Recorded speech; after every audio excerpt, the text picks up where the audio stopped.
चलो नया टॉपिक शुरू करते हैं, है ना। रिएक्शन मैकेनिज्म वन या फिर जनरल ऑर्गेनिक केमिस्ट्री वन, है ना, इसको बोलते हैं।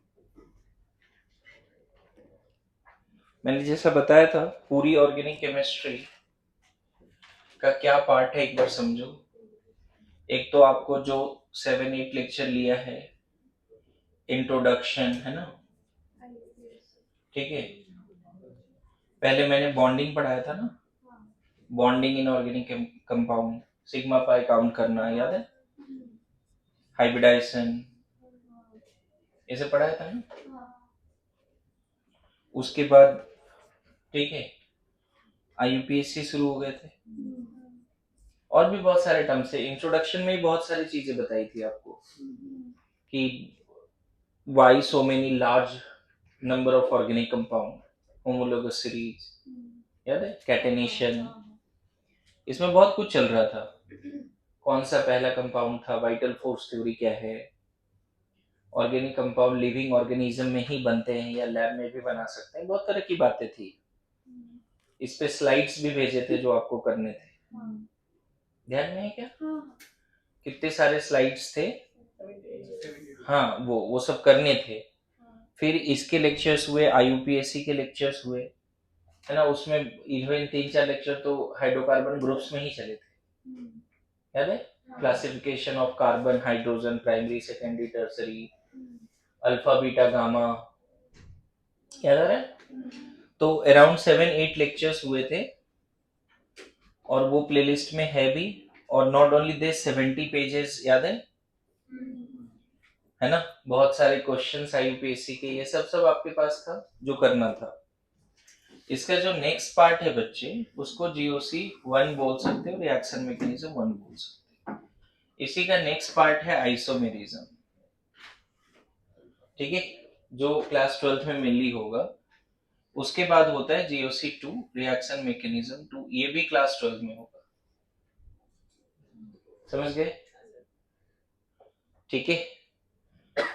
तो मेन प्रायोरिटी ये अगर नहीं आए समझ में, जैसे ये सब थोड़ा बहुत अगर नहीं आता है तो यहाँ दिक्कत आएगी, क्योंकि यहाँ बॉन्डिंग का यूज है। रिएक्शन मैकेनिज्म 1 में बॉन्डिंग इन ऑर्गेनिक केमिस्ट्री का भर भर की यूज है। तो पहला तो यही है कि होमवर्क इसकी रिवीजन होनी चाहिए, नोट्स की अच्छी वाली रिवीजन होनी चाहिए, नोट्स की। कम से कम कोई भी मॉलिक्यूल को देखकर कितने sp3 हैं, कितने sp2 हैं, कितने sp हैं, कौन सा बॉन्ड किस तरह के ओवरलैपिंग से बना है, याद है, बहुत जाइंट सा मॉलिक्यूल भी दिया था, टोटल सिग्मा पाई काउंट किए थे, याद आ रहा है। तो उसकी कंप्लीट रिवीजन नोट्स की होनी ही चाहिए। स्पेशली IUPAC बहुत ज्यादा यूज नहीं आएगा इसमें, हालांकि IUPAC भी पता है तो आपको ये अपना सा लगेगा, लेकिन नहीं भी पता है तो ऑर्गेनिक कंपाउंड तो दिख रहा है ना, तो उसकी बॉन्डिंग पैटर्न पता होनी चाहिए GOC 1 में, बहुत इंपॉर्टेंट है, ठीक है। मतलब समझो कि इसके बाद जो है, ये मेनली कहाँ पढ़ते हैं, इसमें भी 2 पार्ट है बच्चे, समझे। जैसे स्ट्रक्चरल है, structural and stereo, stereo isomerism. Structural 11th में है ना। स्टीरियो में भी कन्फर्मर होता है, कन्फर्मर, कॉन्फ़िगरेशनल, ये सब डिटेल में हम लोग बात करेंगे। कॉन्फ़िगरेशनल, इसमें 2 पार्ट है, GI एंड ऑप्टिकल। तो मेनली इसमें ये वाला पार्ट भी 11th में है, और ये पार्ट भी 11th में। देखा जाए तो मतलब ट्रेंड रहा है, जो लोग नीट का प्रिपरेशन करते हैं उनको 11 में ही स्ट्रक्चरल पढ़ाया जाता है, कन्फर्मर भी 11 में पढ़ाया जाता है, GI भी 11 में पढ़ाया जाता है, सिर्फ ऑप्टिकल 12th में पढ़ाया जाता है। अभी तक जो ट्रेंड है उसके हिसाब से, जैसा हम लोग पढ़ाते आए हैं लास्ट 10-12 सालों से, तो ऐसे चलता है। ये पूरा 11th में है, लेकिन मैंने बताया पढ़ाते तो ये हैं यहाँ पर, बट इसकी पूरी रिवीजन GOC 2 से पहले कराते हैं, मेरी बात समझ रहे हो? पढ़ाते तो हैं बट इसकी पूरी रिवीजन GOC2 स्टार्ट होने से पहले इसकी रिवीजन कराई जाती है, क्योंकि लास्ट क्लास बोला था कि ये पढ़ाने के बाद और इसमें 4-5 महीने की गैप हो जाती है, तो लोग ये भूल जाते हैं। जैसे कि बताओ, ये स्टार्ट हुआ, इसमें गैप हो चुकी है, बॉन्डिंग तुम भूल गए, तुम्हें रिवाइज करना ही पड़ेगा, है कि नहीं? कैसे ओवरलैपिंग होती थी, अगर वो याद नहीं किया तो फिर इसमें दिक्कत आएगी। उसी तरह से ये बिल्कुल समझ में नहीं आएगा अगर आप इसको रिवाइज नहीं करते हो। तो मेनली 11 का क्या क्या पार्ट है, ये तो है ही, ये पूरा, इसमें बस ये वाला पार्ट, स्ट्रक्चरल, कन्फर्मर एंड GI, ठीक है। मान लो अगर ये दोनों भी पार्ट हो गया अभी है, या सिर्फ ये भी पार्ट हो गया तो दिक्कत नहीं है, ये पूरा पार्ट स्टीरियो हम लोग 12th में सीख लेंगे, दिक्कत नहीं। ये पार्ट भी अगर पूरा कर लिया स्ट्रक्चरल तो ये पार्ट 12 में खींच लेंगे, ये 12 में चलता है। उसके बाद यहाँ पे तुम बोल सकते हो ऑक्सीडेशन होता है, फिर रिडक्शन होता है, फिर नेम रिएक्शंस होते हैं, ये सब 12th में। आप अगर देखोगे क्लास 12th में एक बुक ही ऑर्गेनिक केमिस्ट्री की, एनसीईआरटी, एक पूरी बुक एनसीईआरटी क्लास 12th में सिर्फ ऑर्गेनिक की है। मतलब क्लास 12th में 2 एनसीईआरटी है, एक में थोड़ा बहुत 2-3 चैप्टर फिजिकल है और 2-3 चैप्टर इनऑर्गेनिक है, और दूसरे में 7-8 चैप्टर सिर्फ ऑर्गेनिक है। मेरी बात आ रही समझ में? ये सब करने के बाद फिर चैप्टर वाइज पढ़ सकते हो, हाइड्रोकार्बन, है ना, हेलो अल्कीन, है ना, हेलो अल्कीन्स, चैप्टर वाइज चलेगा, समझ गए? जो 12th के चैप्टर्स हैं, समझ में आ रहा है? Haloalkanes, haloarenes, alkyl, alcohol, phenol ether, aldehyde ketone, carboxylic acid, amines, है ना, हेलो अल्केन्स, हेलो एरीन्स, है ना, एरीन्स बोलते हैं, HALOARENE, haloalkanes, haloarenes. फिर यहाँ पे चैप्टर है अल्कोहल, आप तो सब जानते हो, फंक्शनल ग्रुप में पढ़े, उधर फंक्शनल ग्रुप टेबल बनाया है, आप याद करो, फंक्शनल ग्रुप टेबल बनाया था, अल्कोहल, फिनॉल एंड ईथर, है ना, एल्डिहाइड कीटोन्स, समझे? यहाँ carboxylic acid and their derivatives, and their derivatives का मतलब क्या होता है? Acid, halide, ester, amide, anhydride. Derivatives का मतलब क्या होता है? थोड़ा बहुत समझ में आ रहा है सबको? डेरिवेटिव्स का मतलब होता है, बोलो क्या क्या? Acid, halide, anhydride, Easter, amide, 4 derivatives, है ना। फिर उसके बाद आ जाएगा एमाइंस, ठीक है, और उसके बाद एक चैप्टर है बायोमोलिक्यूल। तो जो 12th का एनसीईआरटी है ना, उसमें ये सारे चैप्टर हैं, ये 11th के एनसीईआरटी में। हाइड्रोकार्बन कहाँ पे दिया हुआ है? 11th के एनसीईआरटी में, और 12th के एनसीईआरटी में सारे चैप्टर्स। क्लियर है? तो most of the organic chemistry तो क्लास 12 में पढ़ना होता है, लेकिन जो लैंग्वेज सीखने वाली बात होती है ऑर्गेनिक का, वो क्लास 11 में ही पढ़ना है। This is the language basically. पूरी ऑर्गेनिक केमिस्ट्री को समझने के लिए बॉन्डिंग वाला पार्ट, GOC1 वाला पार्ट, वो सोल ऑफ ऑर्गेनिक केमिस्ट्री, ठीक है। लिखो, सिलेबस लिखो एक बार, देखिए। तो मेन हमें पढ़ना क्या था? GOC1, रिएक्शन मैकेनिज्म 1, ठीक है। देखिए, कोई एक नॉर्मल ऑर्गेनिक रिएक्शंस का अगर बात करें, पहले तो ये समझते हैं ऑर्गेनिक रिएक्शंस होते क्या है। ऑर्गेनिक रिएक्शन में कोई ऑर्गेनिक कंपाउंड होगा जिसका नाम होता है सबस्ट्रेट, भी बोलते हैं इसको, सबस्ट्रेट, जिसको किसी ना किसी रिएजेंट से रिएक्ट कराते हैं, समझ गए? रिएजेंट को रिप्रेजेंट ऐसे करते हैं, E+ मतलब इलेक्ट्रोफाइल, और Nu- मतलब न्यूक्लियोफाइल। ये हो गया इलेक्ट्रोफाइल और ये हो गया न्यूक्लियोफाइल। सिंपल, जैसे HCl है ना, तो HCl में H+ इलेक्ट्रोफाइल है और Cl- nucleophile. NaCl Na+ electrophile और Cl- न्यूक्लियोफाइल, लाइक दैट। और यहाँ पे क्या होता है, कुछ कंडीशंस होते हैं, सॉल्वेंट होते हैं, है ना, फिर प्रोडक्ट बनते हैं यहाँ पे P1 P2। ऑर्गेनिक रिएक्शन में एक प्रोडक्ट नहीं बनता है, P1 हो सकता है मेजर होगा और ये माइनर हो, ऐसा कुछ कंसेप्ट है कि ऑर्गेनिक में मेजर माइनर भी बना करता है। ये एक ओवरऑल रिएक्शन होता है।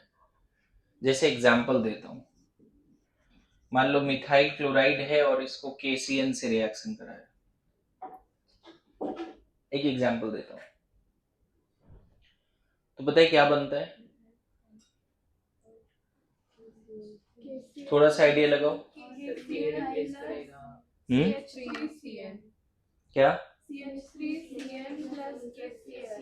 CH3CN, वेरी गुड, कुछ लोग गेस कर पा रहे हैं, प्लस। अब ये हो कैसे रहा होगा समझना, यहाँ पे ना बच्चे कार्बन और क्लोरीन बॉन्ड पोलर है, ज्यादा इलेक्ट्रोनेगेटिव क्लोरीन है तो इस पे डेल नेगेटिव आएगा और इस पे बॉन्ड पोलर, समझते हो? पीरियोडिक टेबल में बताया था बॉन्ड पोलर कैसे होता है, इलेक्ट्रोनेगेटिव डिफरेंस होते हैं तो बॉन्ड पोलर हो जाता है, तो यहाँ बॉन्ड पोलर है। और ये तो फुल फ्लेज सॉल्ट है ना बच्चे, तो सॉल्ट पे तो प्लस माइनस होता ही है। अगर तुम देखोगे KCl को तो इसको तोड़ा जाएगा K+N CN-, समझ गए? KCl हम यहाँ पे तो मतलब यहाँ थोड़ा सा पोलैरिटी, तो 100% आयनिक है, यहाँ पे पोलैरिटी है लेकिन ये 100% वो हमेशा ब्रोकन फॉर्म में ही। तो होता क्या है कि opposite charge attract each other, तो ये नेगेटिव क्लाउड इस पे अटैक करता है, समझ में आया? नेगेटिव क्लाउड किस पे अटैक करेगा, इस पे अटैक करेगा। कार्बन 5 बॉन्ड तो नहीं बना सकता, इससे रिश्ता तोड़ना है, जोड़ना है तो इससे तोड़ना पड़ेगा। और ऐसे भी क्लोरीन तो चाहता है ना इस बॉन्ड का क्या करना, हाइड्रोलिसिस करना। अभी समझाऊंगा हाइड्रोलिसिस क्या है, समझ गए? ऐसा होगा तो Cl- निकलेगा और ये इसके साथ जुड़ लेगा और K+ और Cl- साथ रह लेगा। मेरी बात आ रही समझ में? तो ये जो रिएक्शन है ये एक टिपिकल ऑर्गेनिक रिएक्शन। अब देखो ये ऑर्गेनिक कंपाउंड है, ये रिएजेंट है, ये प्रोडक्ट है, समझे? और जो अभी हम डिस्कस कर रहे हैं कि कैसे क्या क्या हुआ, वही तो मैकेनिज्म है। ये ऑर्गेनिक कंपाउंड है, रिएजेंट है, ये प्रोडक्ट है, लेकिन ये जो डिस्कस किया मैंने अभी, है ना, इस तरह से हमें दिखाना भी नहीं चाहिए था, हमको इसके मैकेनिज्म लिखने चाहिए थे, इस तरह से नहीं दिखाना चाहिए था, समझ गए? हम क्या लिखेंगे, अलग से मैकेनिज्म लिखेंगे। क्या लिखेंगे मैकेनिज्म में? हम बोलेंगे Cn-, रिएजेंट से क्या आया Cn-, Cn- जो है मैकेनिज्म ऐसे लिखना पड़ेगा, देखो K+ यूजलेस है, अगर याद होगा तो, अगर मेरे आयनिक वाले 3 लेक्चर तुमने देखे तो उसमें देखा होगा, यूजलेस फेलो, निठल्ली निकम में ऐसे बोला गया K+, कोई मतलब नहीं है, याद है? स्पेक्टेटर आया, इसको इस पे अटैक कराया, इसको तोड़ दिया, ये मैकेनिज्म है। क्या बन जाएगा, Cl- जो निकला वो भी यूजलेस है, K+ भी यूजलेस है, अपना पड़ा हुआ है। तो ये डायरेक्ट है और ये उसके मैकेनिज्म है। तो ऑर्गेनिक रिएक्शंस के मैकेनिज्म को समझने के लिए जो भी कंसेप्ट चाहिए वही है GOC1। मैकेनिज्म पढ़ना है GOC2 में, मेरी बात समझ रहे हो? GOC2 में मैकेनिज्म पढ़ना है, GOC1 में मैकेनिज्म नहीं पढ़ना है। मैकेनिज्म को समझने के लिए, अंडरस्टैंड करने के लिए जो कॉन्सेप्ट्स हैं वो GOC1 है। ये सारे रिएक्शन हम कहाँ पढ़ने वाले हैं, GOC2 में। लेकिन यहाँ पे हम क्या पढ़ने वाले हैं, मैकेनिज्म को समझने के लिए बहुत सारे कंसेप्ट्स होते हैं जिसको हम लोग GOC1 में पढ़ने वाले हैं। कोई बोले GOC1 क्या है, तो आप ऐसे भी बोल सकते हो कि ऑर्गेनिक रिएक्शंस के मैकेनिज्म को समझने के लिए जो कॉन्सेप्ट्स और जो टर्म्स हैं, जो कॉन्सेप्ट्स हैं, जो टर्म्स हैं, वो सब कहाँ पढ़ना है? जीओसी 1 में। क्लियर हो रहा है? समझ में आ रहा है? एक एग्जाम्पल मैंने दिया, और भी एग्जाम्पल देंगे। कोई भी टिपिकल ऑर्गेनिक रिएक्शन कैसे होता है? कोई कंपाउंड होगा, कोई रिएजेंट होगा। पता है, ऐसा भी जरूरी नहीं कि दोनों, मतलब दोनों ऑर्गेनिक कंपाउंड भी हो सकता है। जैसे आपने 9-10 में थोड़ा बहुत सुना होगा कि एक अल्कोहल होता है और एक एसिड होता है, तो एस्टर बन जाता है। तो रिएजेंट में ऑल्सो भी ऑर्गेनिक कंपाउंड, रिएजेंट में ऑल्सो भी ऑर्गेनिक कंपाउंड। मेरी बात आ रही समझ में? क्लियर है? और रिएजेंट में भी हाईली रिएक्टिव स्पीसीज, रिएजेंट में भी, जैसे इस रिएजेंट का साइनाइड जो है हाईली रिएक्टिव है, K+ नहीं है। रिएजेंट में 2 पार्ट होते हैं and it is not necessary कि दोनों पार्ट मरा जा रहा है रिएक्ट करने के लिए। इधर इलेक्ट्रोफाइल मरा जा रहा है, या जैसे रिएजेंट अगर HCl है तो कौन सा पार्ट रिएक्ट करना चाहेगा HCl का?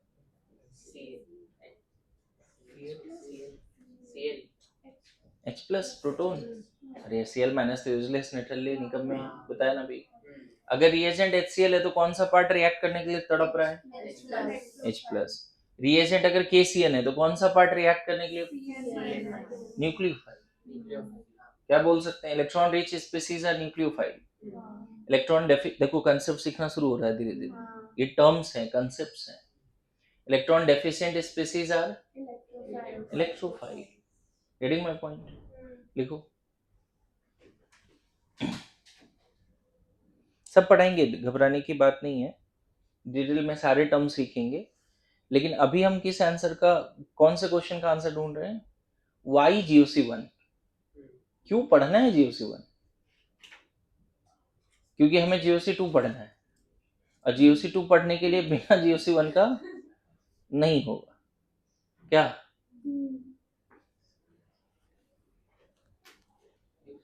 देखो, एक और पार्ट है, एक और एग्जांपल देता हूँ। 2-3 एग्जांपल ऑर्गेनिक रिएक्शंस का देते हैं, फिर समझ पाओगे कि क्या है। एक्चुअली पढ़ा रहा हूँ मैं GOC2, लेकिन GOC2 के लिए क्यों जरूरत है GOC1 वो एक्सप्लेन हो रहा है। जैसे एक कंपाउंड है, सुना होगा तुमने, प्रोपीन। सुना है? प्रोपीन। प्रोपीन को HCl से जब रिएक्शन कराते हैं तो 2 कंपाउंड बनते हैं। एक तो ये बनता है 2-क्लोरोप्रोपेन, और थोड़ा बहुत नहीं के बराबर 1-क्लोरोप्रोपेन भी बनता है। अभी जो इससे पहले तुमने पढ़ा था उसका नाम था न्यूक्लियोफिलिक सब्स्टिट्यूशन। क्यों वो न्यूक्लियोफिलिक सब्स्टिट्यूशन क्यों नाम था उसका? न्यूक्लियोफाइल आ रहा था, Cn- न्यूक्लियोफाइल है, नेगेटिवली चार्ज स्पीसीज है, और वो क्लोरीन को हटा रहा था ना। Something is substituted by something, तो that is substitution. But what kind? Nucleophilic. इससे पहले जो पढ़ा वो क्या एग्जांपल है? Nucleophilic substitution, because some atom or group of atom is substituted by some other atom or group of atom, and the group which is going to substitute is electron rich nucleophile, that's why it is nucleophilic. अभी जो मैं पढ़ रहा हूँ वो है addition reaction. Addition क्यों है? अब देखो तो, पाई बॉन्ड टूट के Cl और H आ रहा है। देखो ना, ClH आया तभी तो यहाँ 3 H है। यहाँ पे देखो 2 H है, यहाँ कितना H है? यहाँ पे Cl है नहीं, यहाँ पे Cl है, तो ऐड हुआ ना समथिंग। ये इस तरह का बड़ा सिंपल है। देखो ऐसा है कि A और B के बीच में डबल बॉन्ड है और X और Y है, तो A से X जुड़ गया और B से Y जुड़ गया। ऐसा नहीं लगता एडिशन जैसा? देखो A और B के बीच में डबल बॉन्ड है और यहाँ X और Y है। समझ गए? देखो पाई बॉन्ड तोड़कर यहाँ X और यहाँ Y जोड़ दिया, नहीं लग रहा एडिशन है? मैथ्स में जैसे एडिशन होता है, ऑर्गेनिक में एडिशन। इसमें XY जोड़ गया और इसका पाई बॉन्ड टूट गया। देखो यहाँ भी वही हो रहा है, पाई बॉन्ड टूटकर यहाँ Cl यहाँ H जुड़ रहा है, या फिर उल्टा, यहाँ H यहाँ Cl। देखो लास्ट वाले में 2 Cl कहाँ लिया? ये दोनों अलग अलग कंपाउंड है। ये अलग अलग कंपाउंड है, बताएंगे ये मेजर है और ये माइनर है, मतलब ये तो नहीं के बराबर बनता है। लेकिन अभी 11th लेवल पे पहला दूसरा रिएक्शन सीख रहे हैं ऑर्गेनिक का, तो इसको समझाते हैं। मैकेनिज्म देखो क्या है इसका, मैकेनिज्म क्या है समझना। जो ये कंपाउंड है ना, इस पे सबसे पहले ना HCl का कौन सा पार्ट मारा जा रहा है रिएक्शन के लिए? H plus. तो H प्लस प्रोपीन की तरफ आएगा, इस H प्लस को प्रोपीन की तरफ से क्या मिल जाएगा कि उधर आना चाहता है वो? प्रोपीन के पास कौन सा वीक कड़ी है? तो पाई इलेक्ट्रॉन्स जो है साइडवेज ओवरलैपिंग से बनती है। Pi electrons are electron, basically propene में जो पाई इलेक्ट्रॉन क्लाउड है ना, उसके तरफ ये इंटरेस्ट दिखा रहा है। H प्लस को इलेक्ट्रॉन चाहिए, इलेक्ट्रॉन वो कहां से ले सकता है? प्रोपीन के कौन से इलेक्ट्रॉन को ले सकता है? पाई इलेक्ट्रॉन्स को, क्योंकि वो साइडवेज ओवरलैपिंग से बनते हैं। Weakly sideways overlapping weak association होता है ना। तो जब ये इसके तरफ अप्रोच करेगा ना, H प्लस जो है जब इसके तरफ अप्रोच करेगा, इनफैक्ट ये दोनों जब एक दूसरे के अप्रोच करेगा तो धीरे धीरे ये पाई इलेक्ट्रॉन इधर शिफ्ट होगा, मतलब ये पाई बॉन्ड टूट जाएगा, दोनों इलेक्ट्रॉन इधर आ जाएगा, इधर प्लस इधर माइनस, और ये नेगेटिव क्लाउड H प्लस को अपने पास बुला लेगा। तो बन जाता है CH3 प्लस CH3। ऐसा कैसे बन गया? तो सोचो थोड़ा, इस बॉन्ड को तोड़ देते हैं। अच्छा, पाई बॉन्ड को तोड़ने का दो पॉसिबिलिटी क्या हो सकता है? यहाँ नेगेटिव यहाँ प्लस, या उल्टा भी हो सकता है ना। CH3 यहाँ नेगेटिव यहाँ प्लस, यही पॉसिबिलिटी है ना। अब बोलोगे सर ये कैसे सोच रहे हैं आप? तो हमने उसको बनाया ही है उसी तरह से। पाई बॉन्ड कैसे बनता है आपको याद है? पीजेड पीजेड ओवरलैपिंग से बनता है, यही है ना। अगर ये दोनों इलेक्ट्रॉन इस कार्बन पे आ जाए तो इस पे प्लस इस पे माइनस, ये वाला सिचुएशन। दोनों इलेक्ट्रॉन इधर आ जाए, ये भी इधर आ जाए, तो यहाँ प्लस और इस ऑर्बिटल में दो इलेक्ट्रॉन आ जाए, यहाँ माइनस। पता है ये पीजेड खाली है, एम्प्टी, और यहाँ पीजेड में इलेक्ट्रॉन है, दो इलेक्ट्रॉन है। यहाँ पीजेड में इलेक्ट्रॉन है, इधर खाली है। तो बताओ H प्लस जब इधर आ रहा था प्रोपीन की तरफ, तो या तो ऐसे टूटा या ऐसे टूटा, किसी एक तरह से टूटा होगा ना, मैं नहीं पता कैसे टूटा, लेकिन पाई बॉन्ड टूटना तय है, क्योंकि H प्लस इतना ज्यादा रिएक्टिव है कि वो चाहता है कि भाई मुझे इलेक्ट्रॉन चाहिए। तो जो साइडवेज एसोसिएशन से जो पाई बॉन्ड बना था H प्लस उसको ब्रेक कर दिया, good to go. H plus उसको ब्रेक कर दिया। बोलो आ रहा है समझ में? ठीक, बोलो समझ में आ रहा है? ठीक है। अब बताओ ये H प्लस अगर इसके पास आ गया तो इसके ऐसे इलेक्ट्रॉन है और उसका प्लस माइनस जीरो नहीं हो जाएगा? वो नहीं बन जाएगा। देखो तो ये दोनों जैसे ही जुड़ा वो बन गया। लेकिन अगर ये H प्लस यहाँ आता तो एक और चीज बन सकता था ना। क्या बन सकता था बताओ? अगर ये H प्लस इस कार्बन पे नहीं आके इस पे आता तो CH3 CH2 बन जाता ना। दोनों पॉसिबिलिटी अगर लेके चले तो ये दोनों बन सकता है। GOC 1 में सीखोगे कि ये 2 डिग्री कार्बोकेटाइन है। अब ये 2 डिग्री कार्बोकेटाइन कैसे? ये डिग्री तुमने पहले ही सीखा है। This carbon is connected with, and ये 1 डिग्री कार्बोकेटाइन कैसे? कार्बन एक ही कार्बन से जुड़ा है, गुड टू गो। इसको बोला जाता है मोर स्टेबल होता है। ये कहाँ सीखेंगे? GOC 1 में। अगर ये फैक्ट नहीं पता ना कि 2 डिग्री कार्बोकेटाइन ज्यादा स्टेबल होता है, तो इस क्वेश्चन का आंसर तुम लिख पाओगे लेकिन मेजर मायने नहीं बता पाओगे। ये पहला स्टेप है। दूसरा स्टेप क्या होगा बताओ? जो कार्बोकेटाइन बना, अब कोई निठल्ले घूम भी तो रहा है, Cl माइनस घूम भी तो रहा है कहीं, तो इसके बीच में, और पहला वाला कार्बो मतलब उस वाले कार्बोकेटाइन में अगर Cl माइनस जुड़ेगा तो लास्ट में Cl माइनस आ रहा है समझ में? तो नहीं लगता है इससे ये प्रोडक्ट बनेगा और इससे ये प्रोडक्ट बनेगा? देखो तो ये ओवरऑल रिएक्शन है, ये उसकी मैकेनिज्म है। थोड़ा बहुत आइडिया लग रहा है what is organic mechanism?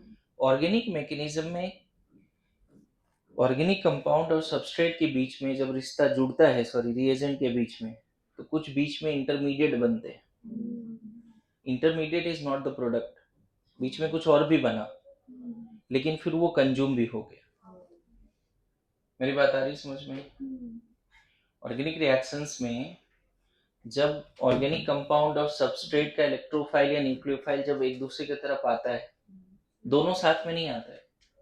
Organic compound की तरफ पहले इलेक्ट्रोफाइल आएगा या फिर न्यूक्लियोफाइल आएगा, समझ में आ रहा है?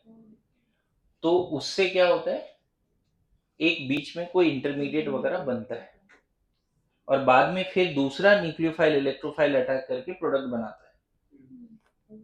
समझ में आ रहा है? पहले इलेक्ट्रोफाइल आया, कार्बोकेटाइन बना, फिर न्यूक्लियोफाइल आया, दिख रहा है आपको?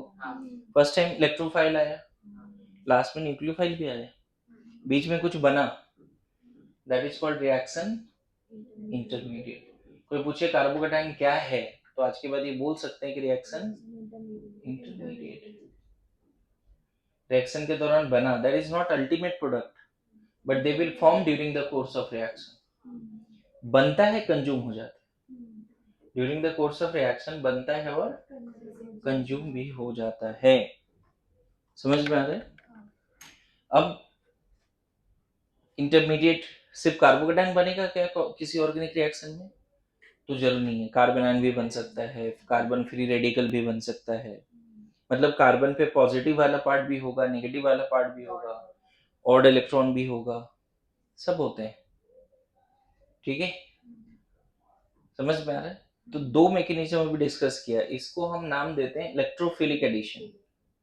एडिशन तो है लेकिन इसका नाम इलेक्ट्रोफिलिक एडिशन देते हैं। रीजन, पहले इलेक्ट्रोफाइल आया, पहले बाद में न्यूक्लियोफाइल आया। समझ में आ रहा है? ठीक है, लिखो लिखो।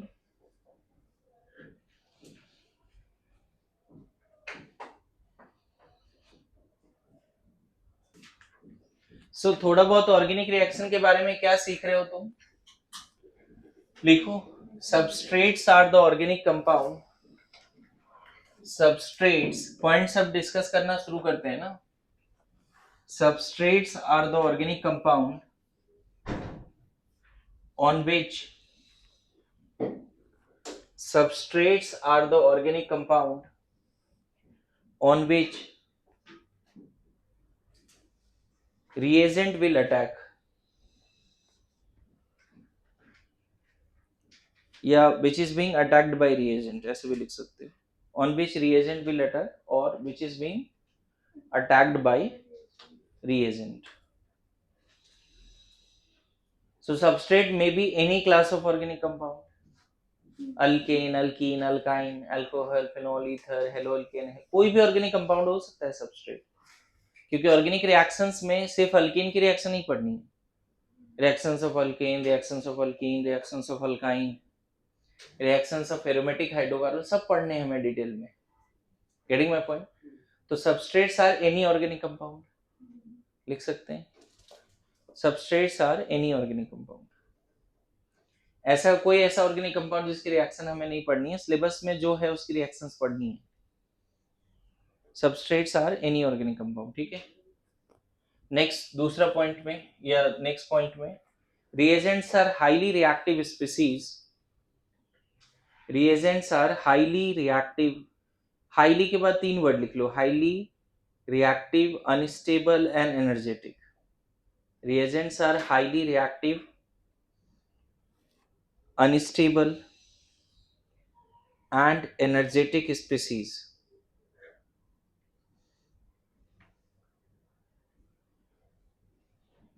which will attack on the organic compound when come in contact, which will attack on the organic compound when come in contact. पता है एक चीज समझो, प्रोपीन एक डब्बे में बंद है और HCl एक डब्बे में बंद है, तो प्रोपीन हमेशा प्रोपीन ही रहेगा। एक डब्बे में प्रोपीन बंद है और एक अलग से डब्बे में HCl बंद है, तो कभी प्रोपीन बदलेगा, कुछ होगा, कुछ नहीं होगा। लेकिन प्रोपीन वाले डब्बे में HCl डाल दोगे तो कांड हो जाएगी। अरे ऐसा नो, कांटेक्ट में आएगा रिएजेंट, देखो तड़प रहा है रिएक्ट करने के लिए, लेकिन रिएक्ट तब करेगा जब उसको किसी ऑर्गेनिक कंपाउंड के कांटेक्ट में लाओगे। मेरी बात आ रही समझ में? जैसे तुमने सुना होगा कि अल्कोहल वगैरह ऑर्गेनिक कंपाउंड है, सुना है? इथेनॉल लोग 100 साल 200 साल तक स्टोर कर लेते हैं, खराब नहीं होती। ओल्ड वाइन्स वगैरह बोला जाता है ट्रेजर होता है, बहुत महंगे बिकते हैं। 200 मतलब 20-30 साल 50 साल पुराने जो वाइन होते हैं लैक्स में बिकते हैं, 2 लाख 5 लाख 10 लाख ऐसे में एक बॉटल बिकते हैं। पता नहीं इसके पीछे रीजन नहीं पता, लेकिन ओल्ड इज गोल्ड जैसा कुछ है। लेकिन मेरा कंसर्न ये है कि जो ओल्ड वाइन है या ओल्ड ऑर्गेनिक कंपाउंड है, वो जिस बॉटल में अल्कोहल था वो हमेशा के लिए अल्कोहल था और रिएक्ट नहीं कर रहा है। वो तब रिएक्ट करता है जब वो किसी के कांटेक्ट में आता है। Yes no? जैसे किसी भी अल्कोहल को जनरल रिप्रेजेंटेशन क्या है अल्कोहल का, ऐसा है, इसको अगर HX का कांटेक्ट में लाते हैं ना तो RH और पानी बन जाता है। ये भी एक रिएक्शन है, ये भी एक रिएक्शन, लेकिन ये अलग है, ये अलग है, तो ये हमेशा पड़ा रहेगा। अल्कोहल्स वगैरह प्रिजर्वेटिव जैसा भी होता है कि अल्कोहल के सॉल्यूशन में स्टोर कर देते हैं, खराब नहीं होती, है ना? तो आप समझना, reagents are what? Highly reactive, highly energetic, highly unstable compound, है ना? कंपाउंड क्या मतलब? स्पीसीज, क्योंकि वो आयंस भी हो सकते हैं। Reagents are not compound, ions भी हो सकते हैं। Yes no? इलेक्ट्रोफाइल, न्यूक्लियोफाइल लिख लो। There are 2 types of reagents, electrophile, तो ब्रैकेट में बस इतना लिख सकते हैं, electron deficient. There are 2 types of species. पहला क्या? इलेक्ट्रोफाइल। रिप्रेजेंटेशन कैसा होता है? E+, ऐसे दिखाया जाता है। ये किसके लिए तड़प रहा है? इलेक्ट्रॉन्स के लिए, इसको इलेक्ट्रॉन चाहिए। ये किसके लिए तड़प रहा है? इलेक्ट्रॉन्स के लिए। ये खुद एक तरह से पॉजिटिवली चार्ज्ड है, तो ऑब्वियसली अट्रैक्ट करेगा नेगेटिव क्लाउड को। इसमें तुम एग्जाम्पल H+ लिख सकते हो, है ना? H+ लिख सकते हो। CO2 में भी कार्बन इलेक्ट्रॉन डेफिशिएंट होता है। न्यूट्रल इलेक्ट्रोफाइल भी होता है जी, PCl5, PCl3, है ना, BF3, और भी एग्जाम्पल्स हैं। BF3 में ना बोरोन लेविस एसिड है, क्योंकि उसके पास ऑक्टेट पूरा नहीं है, ऑक्टेट पूरा नहीं है ना उसके पास, तो इलेक्ट्रॉन के लिए वो भी तड़प रहा है। जैसे H+ तड़प रहा है उसी तरह BF3 में बोरोन भी तड़प रहा है, लेकिन H+ ज्यादा तड़प रहा है। ये तो कुछ है इसके पास, इसके पास तो कुछ भी नहीं। Getting my point? मतलब इलेक्ट्रोफाइल न्यूट्रल भी हो सकता है और आयनिक भी हो सकता है। इलेक्ट्रोफाइल न्यूट्रल भी हो सकता है और आयनिक भी हो सकता है, समझ गए? मतलब पॉजिटिवली चार्ज भी हो सकता है और न्यूट्रल भी हो सकता है। इलेक्ट्रोफाइल्स पॉजिटिवली चार्ज भी हो सकते हैं और न्यूट्रल भी हो सकते हैं। मेरी बात आ रही है समझ में? ठीक है।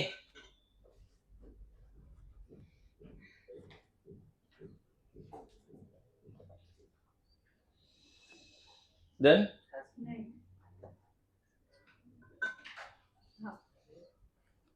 सर, और न्यूक्लियोफाइल को क्या लिखेंगे? Electron rich. हाँ लिख लो दूसरा, न्यूक्लियोफाइल।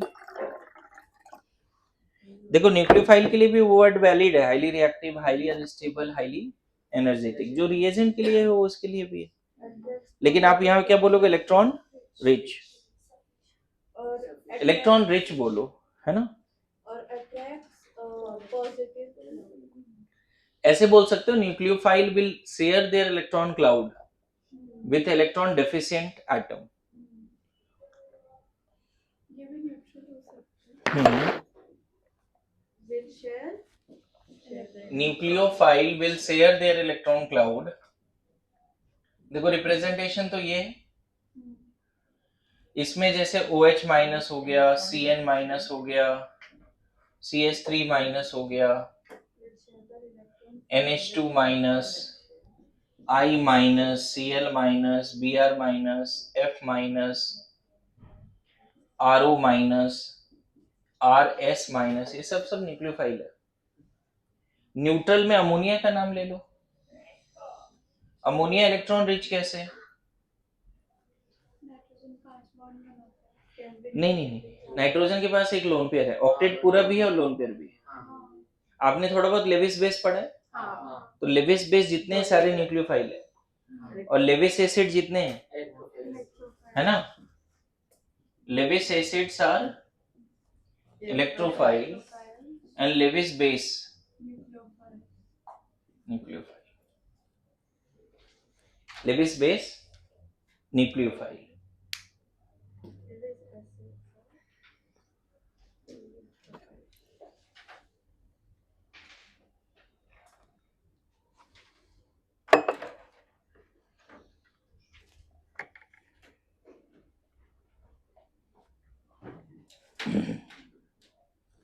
डन।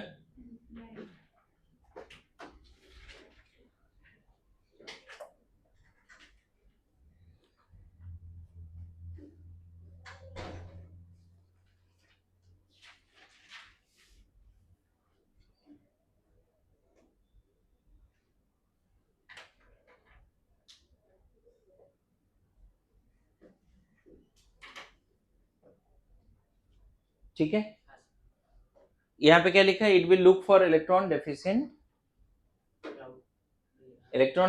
एटम। जिसके पास इलेक्ट्रॉन नहीं है ये उसके तरफ जाएगा ना, और इलेक्ट्रोफाइल किसके तरफ जाएगा? जिसके पास इलेक्ट्रॉन है। ये बात याद रखना। ऑर्गेनिक का ये बड़ा फंडामेंटल कंसेप्ट है कि if electrophile is more reactive then it will go for that carbon of organic compound which are electron rich। Organic compound में जितने भी कार्बन होंगे उसमें से किसके पास जाएगा? इलेक्ट्रोफाइल अगर ज्यादा रिएक्टिव है तो ऑर्गेनिक कंपाउंड के किस एटम की तरफ जाएगा? ये बस ऐसे ही बात है बच्चे, बड़ा सिंपल बात है। Opposite charge attract each other, natural है, समझता है? पक्का पक्का, कोई डाउट नहीं? ठीक, लिखो। लिखा? तो नोट में ये बात लिख लो, if electrophilic part of the reagent is more reactive, if electrophilic part of the reagent is more reactive, bracket में E प्लस लिख सकते हो। इफ इलेक्ट्रोफिलिक पार्ट, देखो रिएजेंट में हमेशा दो पार्ट होगा, जैसे HCl दोनों पार्ट है ना, H प्लस और Cl माइनस। HCl में कौन सा पार्ट ज्यादा रिएक्टिव है? Cl माइनस उतना रिएक्टिव नहीं। रिएज ऐसा नहीं है बच्चे कि कोई बंद डब्बे में सिर्फ H प्लस बेच रहा है, पॉसिबल ही नहीं। मेरी बात आ रही समझ में मैं क्या बोल रहा हूँ? या कोई मार्केट में सिर्फ Na प्लस बेच रहा है। नेचर ऐसा है कि आयंस सेपरेटली स्टोर करना ऑलमोस्ट इम्पॉसिबल है, और कर भी दिया तो डेंजरस है। चार्ज हो गया ना, पूरा डब्बा चार्ज हो गया। अगर सिर्फ H प्लस स्टोर किया तो पूरा डब्बा क्या हो गया? चार्ज हो गया, और बहुत डेंजरस है। H plus is so dangerous. अगर हाईली कॉन्सेंट्रेटेड है तो H प्लस तो सो डेंजरस। मेरी बात आ रही है समझ में? H plus is so dangerous. Clear है? मेरी बात आ रही है समझ में? अरे एसिड वगैरह बहुत हैंडल विथ केयर भाई, और सिर्फ H प्लस है तो और ज्यादा। तो होता क्या, सिर्फ H प्लस को तुम स्टोर करके नहीं रख सकते। लेकिन हाँ, जब भी होगा रिएजेंट, जब भी होगा तो इलेक्ट्रोफाइल न्यूक्लियोफाइल साथ में होगा। अब ये जरूरी नहीं कि दोनों पार्ट उतना ही रिएक्टिव हो सकता है रिएजेंट का इलेक्ट्रोफिलिक पार्ट हाईली रिएक्टिव हो, न्यूक्लियोफिलिक उतना रिएक्टिव ना हो। मेरी बात समझ रहे हो? तो इसीलिए पॉइंट लिखा रहा हूं, if electrophilic part of the reagent is more reactive, then it will look for the atoms in the organic compound then it will look for the atoms in the organic compound which are electron rich. Then it will look for the atoms of the organic compound which are electron rich. समझ में? Not only this, it may attack one of that atom. किसी एक पे attack भी कर देगा ना. जैसे आपने देखा था प्रोपीन के तरफ जब H+ आया, अरे अभी देखा ना एग्जाम्पल, प्रोपीन के तरफ जब H+ आया तो H+ क्या सिर्फ उधर गया या अटैक भी किया किसी कार्बन पे? अटैक भी किया ना. दोनों पॉसिबिलिटी लेके चला था. देखो ना, H+ जब प्रोपीन की तरफ जा रहा है तो दो कैटायन फिर बना था. तो if electrophilic part of the reagent is very reactive, it will look for the atoms of the organic compound which are electron rich, and not only this, it may full stop हो गया. Not only this, it may attack one of such atom and form bond with it, है ना. Not only this, it may attack one of such atom and form bond with it, resulting into another intermediate formation. ऐसा नहीं product बनता है. आपने देखो H+ जब propene की तरफ गया तो कार्बोकेटाइन बना ना. अरे H+ जब प्रोपीन की तरफ गया तो क्या बना? तो resulting into formation of another intermediate. ऐसे नहीं प्रोडक्ट बना दिया तुरंत. अरे ऐसा no, resulting into the formation of another intermediate. अब प्लस H पे नहीं, अब प्लस C पे. अब देखो वो मैकेनिज्म पूरा सही से देखो क्या हो रहा था उसमें. यहाँ नहीं लिखा हुआ है लेकिन देखो, प्रोपीन है ना, प्रोपीन है. H+ जब आया तो ये बनाया ना हमने, क्या हमने प्रोडक्ट बना दिया सीधा. तो ये इन दोनों में इसके पास गया, ये बॉन्ड भी इधर आया तो प्लस बना, मतलब प्रोडक्ट बना या प्लस बना? इंटरमीडिएट बना, है ना. समझ गए? तो इलेक्ट्रोफिलिक पार्ट अगर रिएक्टिव है तो ऑर्गेनिक कंपाउंड के हर एटम को सर्च करेगा कहाँ इलेक्ट्रॉन मिल सकता है उसको. 2-4 एटम है तो किसी एक पे जाएगा और उसके साथ रिश्ता जोड़ेगा, लेकिन फिर कार्बोकेटाइन बन जाएगी या कार्बोनाइन, ऐसा कुछ. समझ में? नेक्स्ट पॉइंट लिखो. If nucleophilic part of the reagent, if nucleophilic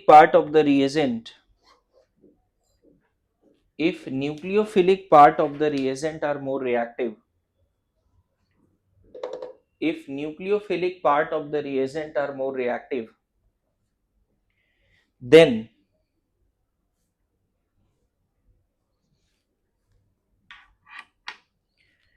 if nucleophilic part of the reagent are more reactive, then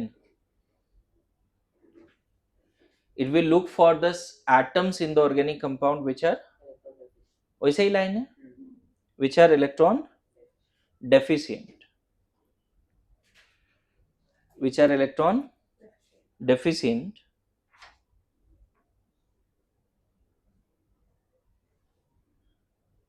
and it may attack one of such atom, and it may attack one of such atom and form bond with it, and form bond with it, comma देके लिखो, may result into another intermediate और product, दोनों लिख सकते हो. may result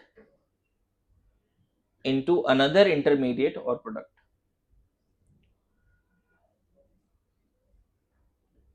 समझ में आ रहा है?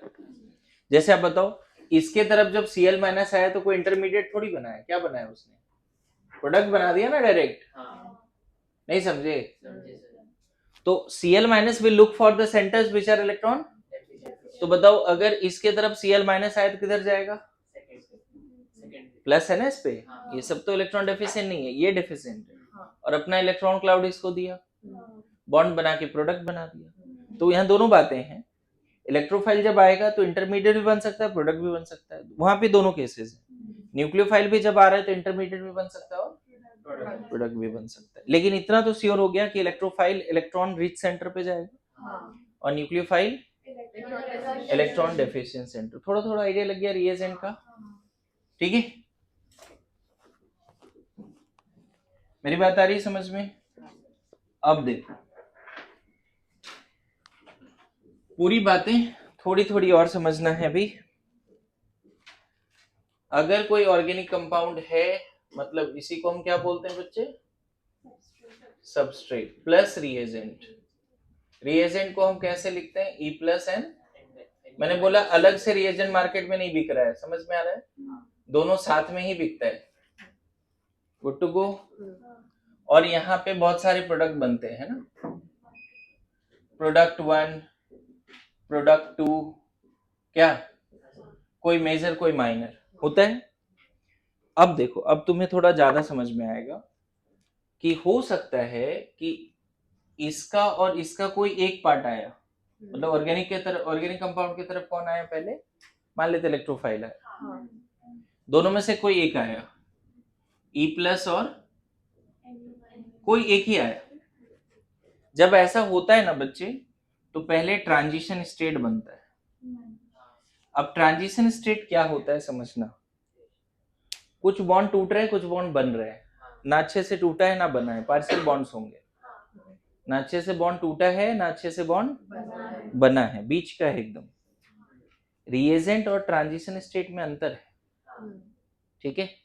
इसको मैं ऐसे समझा दूं, जैसे मान लो मैं अपने प्रोपीन लिया था ना, प्रोपीन और HCl लिया तो बन गया ऐसा कोई कंपाउंड, मेजर में ये बन गया था ना। तो देखो सबसे पहले इसके तरफ इधर से H प्लस आया प्रोपीन की तरफ, समझ गए? तो यहाँ पे TS का मतलब क्या है, देखो समझना, TS का मतलब है ये बॉन्ड बनना और ये बॉन्ड टूटना।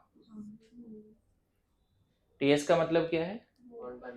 ये वाला H इसके तरफ गया तो ये वाला बॉन्ड एक्चुअल में बन रहा है और कार्बन कार्बन पाई बॉन्ड टूट रहा है। कुछ बॉन्ड का बनना और टूटना ही क्या है? Transition state. अगर ये बॉन्ड पूरा बन गया और ये टूट गया तब बनता है इंटरमीडिएट। तब क्या बनता है? अब पूरी ऑर्गेनिक रिएक्शन में क्या होती है समझना है। 12th में फिजिकल केमिस्ट्री का चैप्टर है जिसका नाम है केमिकल काइनेटिक्स, तो वहां पे डिटेल में TS और इंटरमीडिएट पढ़ाई जाएगी, घबराने की बात नहीं है, अभी टेम्पररी काम चलाओ सीखना है, ठीक है? TS डायरेक्टली प्रोडक्ट में जाता है, ये पॉसिबल है कि हो सकता है TS से इंटरमीडिएट ना बने, प्रोडक्ट बन जाए। TS से क्या बन जाए? प्रोडक्ट बन जाए। या फिर TS जो है पहले इंटरमीडिएट 1 बनाएगा, फिर ये इंटरमीडिएट 1 TS2 बनाएगा एंड तब प्रोडक्ट बनेगा। हर ऑर्गेनिक रिएक्शन में TS बनना मस्ट है। अब TS के पास दो अपॉर्चुनिटी है, या तो डायरेक्ट प्रोडक्ट में चला जाए या किसी अदर इंटरमीडिएट में चला जाए। जैसे यहाँ पे ये डायरेक्ट प्रोडक्ट में नहीं जाएगा, यहाँ से डायरेक्ट प्रोडक्ट नहीं, पहले क्या बना? फिर इसके पास जब Cl माइनस जुड़ेगा ना तो हमें ऐसे TS फिर से बनाने पड़ेंगे जिसमें बॉन्ड बनता हुआ दिखाना है, समझे? देखो ये है TS1, ये है इंटरमीडिएट 1, फिर है TS2 और अब प्रोडक्ट है। समझना, किसी भी ऑर्गेनिक रिएक्शन, फिर से देखो प्रोपीन और H प्लस जब जुड़ा तो TS, बॉन्ड जुड़ना और टूटना सब साथ में, फिर बॉन्ड अगर ये बन गया, ये टूट गया तो कार्बोकेटाइन इंटरमीडिएट बना, इंटरमीडिएट की तरफ Cl माइनस आया तो फिर से TS बनेगा और फिर वो प्रोडक्ट में चला जाएगा। तो मैं बोलता हूं कि TS का पावर होता है प्रोडक्ट में जाने का, इंटरमीडिएट से प्रोडक्ट कभी नहीं बनते। TS प्रोडक्ट में जा सकता है या इंटरमीडिएट में जा सकता है, लेकिन इंटरमीडिएट हमेशा TS में ही जाएगा। अब बोलोगे कि इंटरमीडिएट और TS में क्या अंतर है? एनीवन? एक में पार्शियल बॉन्ड्स हैं और इंटरमीडिएट में फुल फ्लेज प्लस माइनस होगा। फुल फ्लेज्ड प्लस होगा, पार्शियल बॉन्ड्स नहीं होंगे। अच्छा, इसके बाद फिर से क्या हो सकता है पता है, ये फिर से इंटरमीडिएट 3 में जाएगा, ये पॉसिबल है, सॉरी इंटरमीडिएट 2 में, इससे फिर TS3 बनेगा एंड फिर प्रोडक्ट बन सकता है एंड सो ऑन। तो ये जो इनडायरेक्ट पाथवे है, step by step detailed analysis of any organic compound is called its mechanism. Step by step, directly ये रेड पाथ से हुआ या रेड एंड ब्लू पाथ से हुआ, रेड ब्लू ग्रीन पाथ से हुआ, सिर्फ रेड पाथ से होगा तो बोलेंगे single step reaction, red and blue से होगा तो बोलेंगे 2 स्टेप रिएक्शन, ऐसे बोलते हैं। ऑर्गेनिक रिएक्शंस में स्टेप्स होते हैं, समझ में आया, single step, 2 step, 3 step, mechanism में मतलब। तो लिख लो, step by step detailed analysis of any organic reaction, step by step detailed analysis of any organic reaction is called its mechanism. Step by step detailed analysis of any organic reaction, step by step detailed analysis of any organic reaction is called its mechanism. Step by step detailed analysis of any organic reaction is called its mechanism.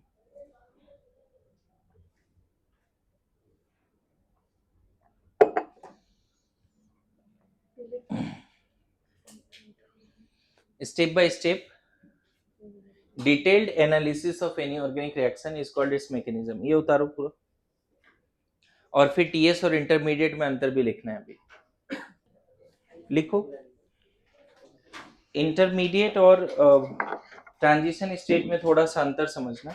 पता है यही reason है, आपको थोड़ा बहुत बताया होगा thermodynamics में, कि वर्ल्ड का कोई भी रिएक्शन होता है, potential energy versus transition progress of reaction diagram कैसा होता है, याद है?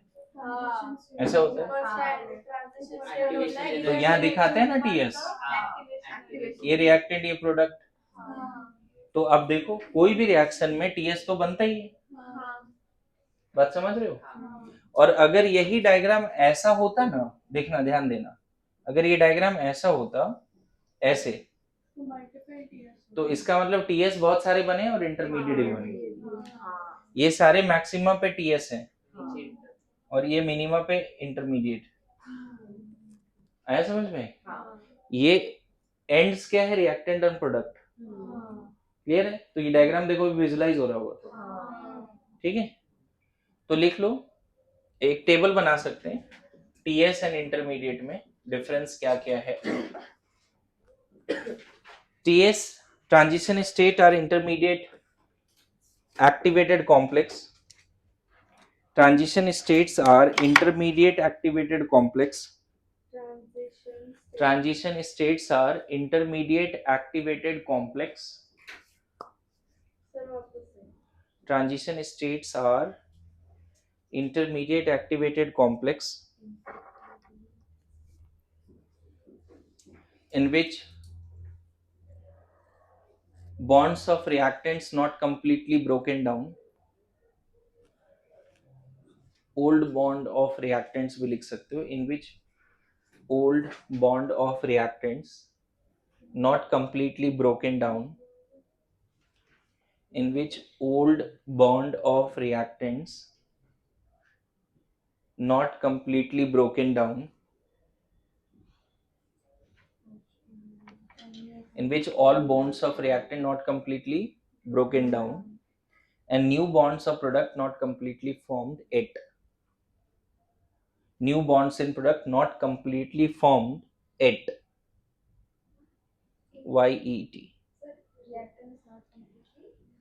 Old bond of reactants not completely broken down and new bonds of the product not completely formed yet.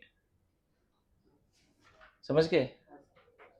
And new bonds of product not completely formed yet. Bracket में लिख सकते हो partial bonds are there. नहीं, फिर से repeat कर रहा हूं, ट्रांजिशन स्टेट इज समथिंग जिसमें मैं हिंदी में बोल देता हूँ. ट्रांजिशन स्टेट समथिंग जिसमें रिएक्टेंट के पुराने बॉन्ड सही से टूटे नहीं है. दिख रहा है ये बॉन्ड सही से टूटा भी नहीं है, पुराना पाई बॉन्ड टूटा भी नहीं है और नया बॉन्ड बना भी नहीं है. Partial bonds, that is called. तो ये ना बड़ा बीच का है, बड़ा तकलीफ वाला बात है. कुछ हो नहीं रहा है, कुछ बन नहीं रहा है, ऐसी वाली बात है. तो ये हाईली एनर्जेटिक भी होता है. इसीलिए देखो इसको बनाने के लिए एक्टिवेशन चाहिए. सो है ना, it is highly energetic state also. Reactant और प्रोडक्ट के रिस्पेक्ट में इसकी एनर्जी बहुत ज्यादा होगी. It is highly energetic state also. It is highly energetic state also. बहुत ज्यादा होगी एनर्जी, समझ रहे हो? हाँ हाँ. अलग-अलग ट्रांजिशन स्टेट में लाइक जैसे पहला वाला है और दूसरा वाला है, तो दूसरे वाले में एनर्जी कम लगेगी क्या? ऐसे जो नहीं है, सेकंड वाला और ज्यादा हो सकता है. तो वो कोई फिक्स नहीं है बिल्कुल, है ना. It is highly energetic also, right. Transition state बड़ी तकलीफ वाली बातें है ना. समझ रहा है क्या? समझ रहा है? मान ली तू कॉलेज गया, हाँ, कॉलेज गया और तूने 3 वर्ड्स बोल भी दिए. Magical words. हाँ क्या? अब देख के अब क्या है कि उधर से जवाब भी नहीं आ रहे. सर हुआ था सर किसी के साथ उधर बैठे हुए इंसान के साथ हुआ था वो. हाँ क्या? सच्ची उधर एक इंसान बैठा था तो उनके साथ हुआ था वो. किधर क्या? कॉलेज का बात कर रहा हूँ मैं, सॉरी सॉरी इधर नहीं. Okay, silence. तो मेरी बात समझ रहे बात को. Transition state is something activated complex है. We need activation energy to form TS, है ना. इसमें आगे लिख लो एक, we need activation energy to form TS. We need activation energy. World का कोई रिएक्शन ऐसा नहीं है बच्चे जिसमें एक्टिवेशन की एनर्जी की जरूरत नहीं है. Always we need some activation energy. हाँ सब अभी ट्रांजिशन का ही पॉइंट चल रहा है. We need activation energy to form TS for any reaction. We need activation energy to form TS for any reaction. Now next point. Transition state may form product or go into another intermediate. Transition state may form product or form intermediate. यहाँ देखो ना, दिख रहा है ना, red वाला जो बना वो इंटरमीडिएट की तरफ जा रहा है या प्रोडक्ट की तरफ जा रहा है. तो ट्रांजिशन स्टेट के पास 2 अपॉर्चुनिटी है, या तो प्रोडक्ट बना ले या इंटरमीडिएट बना ले. तो ट्रांजिशन स्टेट में फॉर्म प्रोडक्ट और इंटरमीडिएट. गुड टू गो, है ना. ट्रांजिशन स्टेट में भी वो तीनों बात वैलिड होगी. Highly unstable, highly energetic, highly reactive. Highly, पता है टीएस इधर भी आ सकता है. पता है एक और बात है, या तो प्रोडक्ट में जाएगा, या वापस रिएक्टेंट में आ जाएगा, या किसी इंटरमीडिएट में जाएगा. 3 बातें हैं. ज्यादातर ये बना है तो प्रोडक्ट की तरफ जाएगा या इंटरमीडिएट की तरफ जाएगा. वापस आने वाली बातें थोड़ी कम है. क्लियर है? बोलो, ट्रांजिशन स्टेट कहाँ कहाँ जा सकता है? रिएक्टेंट में भी जा सकता है, लेकिन उसकी लीस्ट प्रोबेबिलिटी है. लेकिन ज्यादा प्रोबेबिलिटी क्या है? या तो इंटरमीडिएट की या प्रोडक्ट की, है ना. ठीक है, लिखो. Intermediates are also reactive, unstable, energetic. Intermediates are also energetic. ये हम लोग एक बार दोबारा केमिकल काइनेटिक्स में भी पढ़ेंगे. Intermediates are also energetic, unstable, reactive species. Intermediates are also reactive, energetic, unstable species. दूसरा कॉलम में लिखना है ना, इंटरमीडिएट वाले में. Intermediates are also highly reactive, unstable, energetic species, है ना, having full-fledged plus charge or minus charge or radical, having full-fledged positive charge or negative charge. Full-fledged, है ना, फुल फ्लेज्ड पॉजिटिव चार्ज और नेगेटिव चार्ज और odd electron, bracket में लिखे no partial bond, no charge, negative charge और radical. इसीलिए हम लोग देखेंगे रेडिकल, रेडिकल ऑड इलेक्ट्रॉन होता है, ऐसा CS3 dot, CS3 dot. Radical intermediate ऐसा भी हो सकता है, CS3 माइनस भी हो सकता है, CS3 डॉट भी हो सकता है, और भी है, कार्बिन है, नाइट्रीन है, बेंजाइन है, लेकिन अभी इतना ही चलेगा, है ना। ठीक है, हैविंग नो पार्शियल बॉन्ड। ठीक है, it is formed from TS। कैसे बनता है ये? TS से बनता है, रिएक्टेंट से डायरेक्ट इंटरमीडिएट नहीं बनता। कैसे बनता है ये? TS से बनता है। Next, life time of intermediate is little more than TS। Life time more मतलब हम बोलेंगे ये थोड़ा ज्यादा स्टेबल है TS से। Life time of intermediate is little more than, lifetime of intermediate is little more than TS। Bracket में बोल सकते हो कि TS is little less stable than intermediate। TS और इंटरमीडिएट में कौन ज्यादा स्टेबल होगा? इंटरमीडिएट। इसीलिए देखो मिनिमा पे है ना, इसीलिए वो मिनिमा पे। यहाँ पे लिख सकते हो intermediate lies at the minima of potential energy versus progress of reaction diagram. वेरेज intermediate कहाँ लाई करेगा? Maxima of potential energy versus progress of reaction diagram.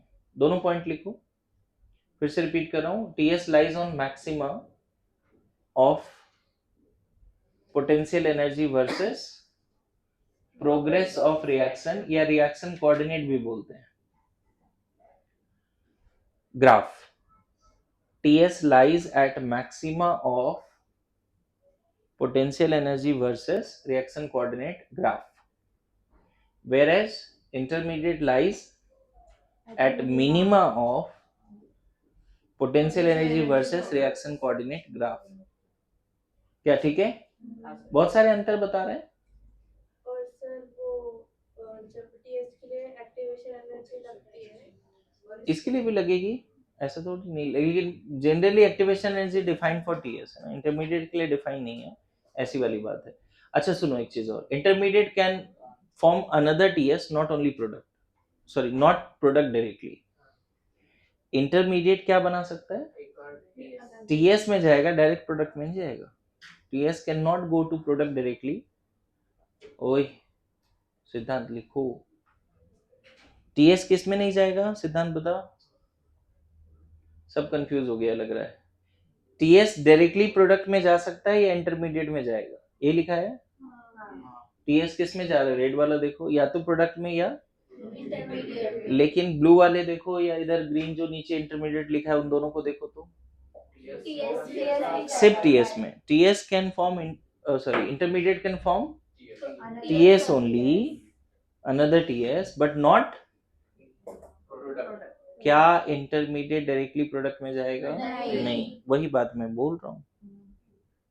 ठीक है, इसमें ज्यादा दिक्कत तो नहीं होनी चाहिए। और इसका रेस्ट बातें हम लोग कहाँ कर लेंगे, है ना। नोट में लिख लेना, organic intermediates are carbocation, carbanion, free radical, ETC। Organic intermediates are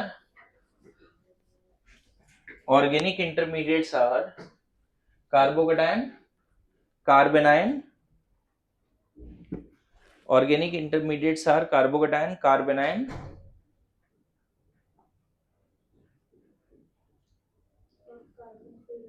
and carbon free radical, ETC। वही जो अभी लिखा था वही सब ऐसे, C plus, C minus, C dot, ऐसा। और भी है लेकिन ये तीनों तो भी याद करके रख लो। Organic intermediates are carbocation, carbanion, carbon free radical, ETC। हो गया। अच्छा बताओ, TS और इंटरमीडिएट क्या वो अल्टीमेट प्रोडक्ट है या रिएक्शन के दौरान बन जाता है फिर खत्म? तो ध्यान रखना, TS intermediates are formed during the course of reaction, but they are not ultimate.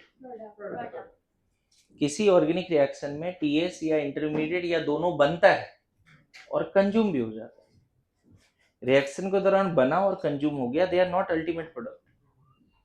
आ रहा है समझ में? TS and intermediates are formed during the course of reaction, they are not ultimate product, they will form during the course of reaction and will ultimately consumed. खत्म। किसी भी reaction का product carbocation नहीं होता। जैसे आपने देखा प्रोपीन को HCl से रिएक्शन कराया तो क्लोरोप्रोपीन बना, सॉरी क्लोरोप्रोपेन बना, कार्बोकेटाइन बना था क्या? लेकिन इन बिटवीन कार्बोकेटाइन भी तो बना था। अरे अभी लिखा था ना इधर, TS and intermediates are formed during the course of reaction, है ना, and ultimately consumed. They are not ultimate product. Reaction के दौरान बनता है और खत्म हो जाती है। They are not the product. थोड़ा बहुत आइडिया लग गया? बोलो। Now you tell me, in order to understand the mechanism of any organic reaction, what are the things we need to know? क्या क्या टर्म्स, क्या क्या कंसेप्ट हमें पता होना चाहिए? सोचना। In order to understand the mechanism of organic reactions, थोड़ा थोड़ा मैकेनिज्म बताया, कुछ पॉइंट्स भी लिखवा दिए। तो क्या लगता है अभी तक कौन कौन सी बातों की आइडिया होनी चाहिए ताकि हम किसी भी ऑर्गेनिक रिएक्शन का मैकेनिज्म लिख पाए? रिएजेंट्स की आइडिया होनी चाहिए, वेरी गुड। ऑर्गेनिक कंपाउंड का भी आइडिया होना चाहिए ना। अरे अल्कीन का वीक कड़ी क्या है? तो पाई बॉन्ड है, आइडिया तो होना चाहिए ना। अल्कीन में कौन सा पार्ट रिएक्टिव है? Pi bond. सिग्मा बॉन्ड या pi bond? Pi bond reactive है। अल्कोहल में कौन सा पार्ट रिएक्टिव है? वही OH ग्रुप ही रिएक्टिव है। मेरी बात समझ लो। तो लिखो, in order to understand the mechanism of any organic reaction, in order to understand the mechanism of any organic reaction, in order to understand the mechanism of any organic reaction, we must have well defined concept of the following. We must have, in order to understand the mechanism of any organic reaction, we must have well defined concepts. We must have well defined concepts. We must have well defined concepts of the following. सबसे पहला idea about organic compound. किसके बारे में idea होना चाहिए?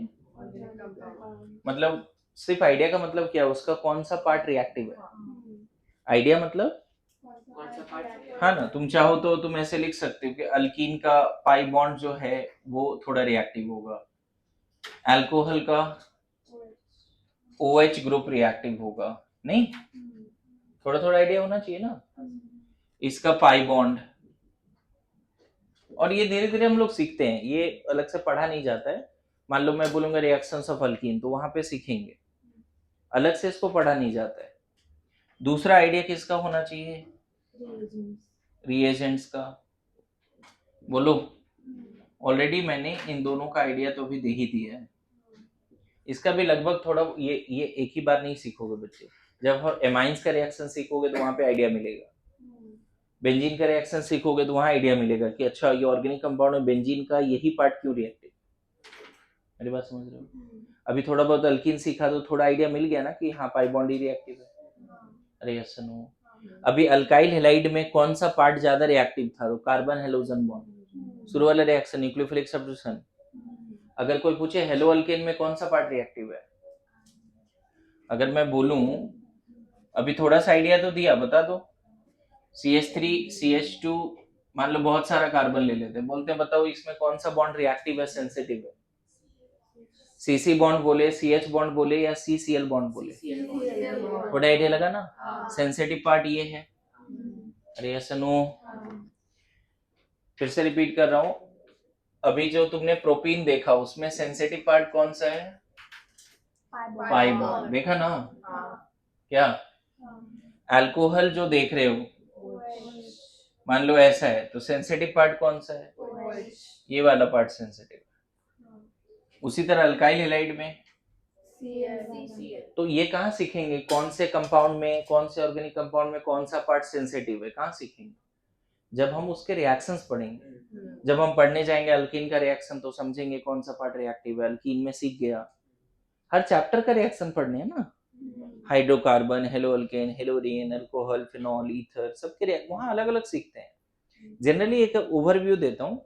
Generally किसी भी organic compound में सेंसिटिव पार्ट उसके फंक्शन ग्रुप ही होंगे। कौन से पार्ट सेंसिटिव होंगे? उसके फंक्शन ग्रुप। जनरली जैसे कोई बोले कार्बोक्सिलिक एसिड में कौन सा पार्ट सेंसिटिव है, तो जनरली हम बोलेंगे ये पार्ट ना। कोई बोले एल्डिहाइड में कौन सा पार्ट सेंसिटिव है, कौन सा पार्ट? समझ में आ रहा है कि नहीं? कोई बोले बॉन्ड लाइन डायग्राम में कीटोन बना देता हूँ, चलो बोलते हैं कौन सा पार्ट सेंसिटिव है, तो ये वाला पार्ट सेंसिटिव होगा ना। हो सकता है अदर पार्ट भी सेंसिटिव हो, लेकिन मोस्टली जनरल। और रिएजेंट तो बोलने की जरूरत नहीं, पूरा सेंसिटिव ही है। हाँ, लेकिन रिएजेंट HCl है तो बोलेंगे इलेक्ट्रोफाइल ज्यादा सेंसिटिव है, न्यूक्लियोफाइल उतना सेंसिटिव नहीं है। KCN है तो बोलेंगे CN माइनस ज्यादा सेंसिटिव है। मेरी बात आ रही समझ में? तीसरा कंसेप्ट जो हमें पता होना चाहिए बच्चे, बॉन्ड ब्रेकिंग का। इसका आइडिया होना चाहिए बॉन्ड ब्रेकिंग। क्योंकि तुमने देखा कि जब भी रिएक्शंस हो रहे हैं, ऑर्गेनिक रिएक्शंस, कुछ बॉन्ड टूट रहे हैं, कुछ बॉन्ड बन रहे हैं। अरे yes or no? चौथा पार्ट जो पता होना चाहिए हमें, TS एंड इंटरमीडिएट की आइडिया होनी चाहिए। जो भी ऑलरेडी पढ़ लिया, इसको अलग से पढ़ने की जरूरत। दो पार्ट ऑलरेडी मैंने पढ़ा दिया, ये पढ़ा दिया, ये भी पढ़ा दिया, और ये अभी पढ़ना नहीं। कब पढ़ना है ये? जब पढ़ना है जिसके रिएक्शन उसमें पढ़ेंगे। बॉन्ड ब्रेकिंग अभी समझना पड़ेगा। रिएजेंट हम समझते हैं, बोलेंगे HCl में कौन सा पार्ट सेंसिटिव, बोलोगे इलेक्ट्रोफाइल। KCl में कौन सा पार्ट सेंसिटिव है? NaOH में कौन सा पार्ट सेंसिटिव है? OH minus. Very good. NaOH में कौन सा पार्ट सेंसिटिव है? Na प्लस यूजलेस है। यस और नो? अच्छा, आपने देखा कि कभी भी इलेक्ट्रोफाइल है तो इलेक्ट्रॉन रिच सेंटर पे गया, अभी लिखा ना इलेक्ट्रोफाइल विल गो, वहां जाके बस बैठा थोड़ी है, कुछ बॉन्ड तो बॉन्ड बनेंगे, बॉन्ड टूटेंगे, तो हमें किसका आइडिया होना चाहिए? बॉन्ड ब्रेकिंग का। बात समझे? एक और बड़ा इंपॉर्टेंट पार्ट है, तुम्हें ये पता कैसे चलेगा कि ऑर्गेनिक कंपाउंड में कौन सा आइटम इलेक्ट्रॉन रिच है और कौन सा आइटम इलेक्ट्रॉन डेफिशिएंट है? ये बड़ा सिंपल बात नहीं है।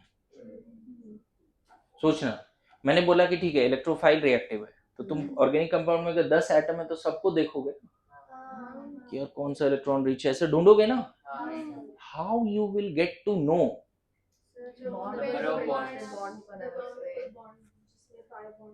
हाँ, थोड़ा थोड़ा आइडिया लग गया, लेकिन कभी कभी बिल्कुल आइडिया नहीं लगता। जैसे मैं तुम्हें बताऊं कि फिनॉल में अगर मैं पूछूं कि फिनॉल की तरफ इलेक्ट्रोफाइल जा रहा है, फिनॉल की तरफ कौन जा रहा है, तो कहाँ जाएगा? लग रहा है आपको? क्योंकि इसके पास इलेक्ट्रॉन मिलेगा, मिलेगा ना। लेकिन फ्यूचर में देखेंगे फिनॉल की तरफ इलेक्ट्रोफाइल जाता है तो वो इस कार्बन पे आता है। अब देखो वहां कोई इलेक्ट्रॉन डेंसिटी नहीं दिख रहा है। दिख रहा है क्या इलेक्ट्रॉन डेंसिटी? नहीं दिख रहा है ना। लेकिन मैं बोलता हूँ फिनॉल में इलेक्ट्रोफाइल आएगा तो ऑर्थो और पैरा पे आएगा, यहाँ जाएगा ही नहीं। अब ये कैसे? मेरे बात समझना, एक नया चीज सिखा रहा हूँ। बॉन्ड ब्रेकिंग समझ गए, सब समझ गए, लेकिन वो जो लाइन उधर लिखाया था कि इलेक्ट्रोफाइल अगर ऑर्गेनिक कंपाउंड की तरफ जाएगा, मान लो मैं इलेक्ट्रोफाइल हूँ, तुम लोग ऑर्गेनिक कंपाउंड के डिफरेंट एटम्स हो, किसके पास इलेक्ट्रॉन ज्यादा है वो मुझे कैसे पता चलेगा? या मैं न्यूक्लियोफाइल हूँ, तुम लोग ऑर्गेनिक कंपाउंड के डिफरेंट एटम्स हो, तो किसके पास इलेक्ट्रॉन कम है कैसे पता चलेगा? That is known as electronic effects. क्या बोलते हैं उसको? Electronic effects. इलेक्ट्रॉनिक, कैसे पता चलेगा? Electronic effects. बड़ा इंपॉर्टेंट कंसेप्ट है। कैसे पता चलता है? TS इंटरमीडिएट तो समझ में आता है, बॉन्ड ब्रेकिंग सिखा दूंगा मैं, रिएजेंट भी थोड़ा बहुत समझ में आता है। ऑर्गेनिक कंपाउंड का आपने जब नेमिंग वगैरह करा तो अलग अलग ऑर्गेनिक कंपाउंड भी समझ में आता है। याद करो उस टेबल में फंक्शन ग्रुप का स्ट्रक्चर भी बनाया था कि कौन सा फंक्शन ग्रुप का क्या स्ट्रक्चर है, याद है? तो इसकी आइडिया है थोड़ा बहुत, और धीरे धीरे लगेगा ही। TS इंटरमीडिएट तो आज ही पढ़ लिया, उससे ज़्यादा भी नहीं सीखना है TS intermediate. TS intermediate organic में इतना ही काफ़ी है, इतना रट लो। केमिकल काइनेटिक्स में इसमें और बात करेंगे, समझ गए? बोलो। तो सबसे इम्पोर्टेंट बात, कोई पूछे वाई इलेक्ट्रॉनिक इफेक्ट, तो क्या आंसर करते होगे? Why electronic effects. हाँ, वेरी गुड। इसी अंदाज में जैसे उसने बोला वैसे ही लिख दो, कोई दिक्कत नहीं। इलेक्ट्रॉनिक इफेक्ट के हेल्प से हमें क्या पता चल जाता है? ऑर्गेनिक कंपाउंड के डिफरेंट एटम्स पे कहाँ इलेक्ट्रॉन डेंसिटी ज्यादा है, कहाँ इलेक्ट्रॉन डेंसिटी कम है। We can say like that the relative electron densities on different atoms of organic compound is predicted by the relative electron densities. The relative electron densities on different atoms of the organic compound is predicted by electronic effects. मेरी बातें आ रही है समझ में? The relative electron densities on different atoms of the organic compound is predicted by electronic effects. मेरी बात आ रही है समझ में? बोलो। समझ में आ रहा है?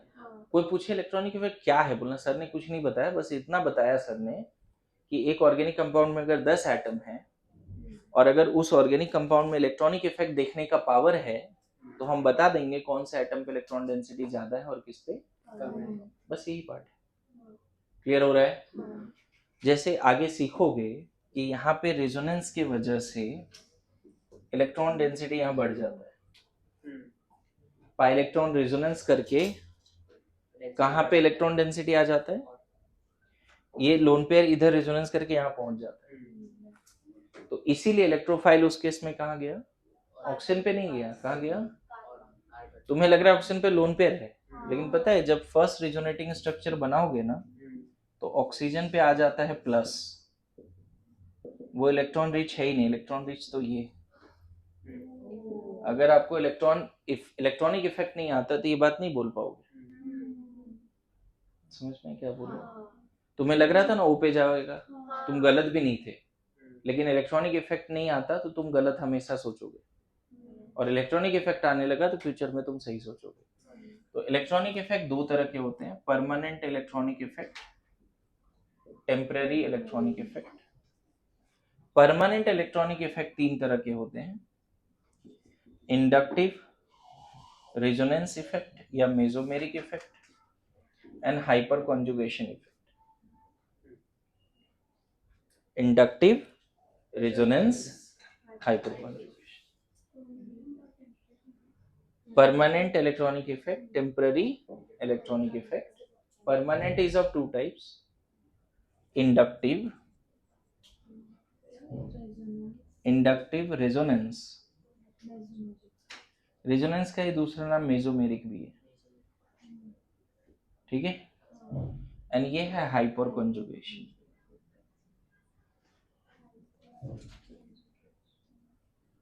ठीक है? और टेम्परेरी इलेक्ट्रॉनिक इफेक्ट का जो नाम है, इसमें दो टाइप लिख देता हूं, इंडक्टोमेरिक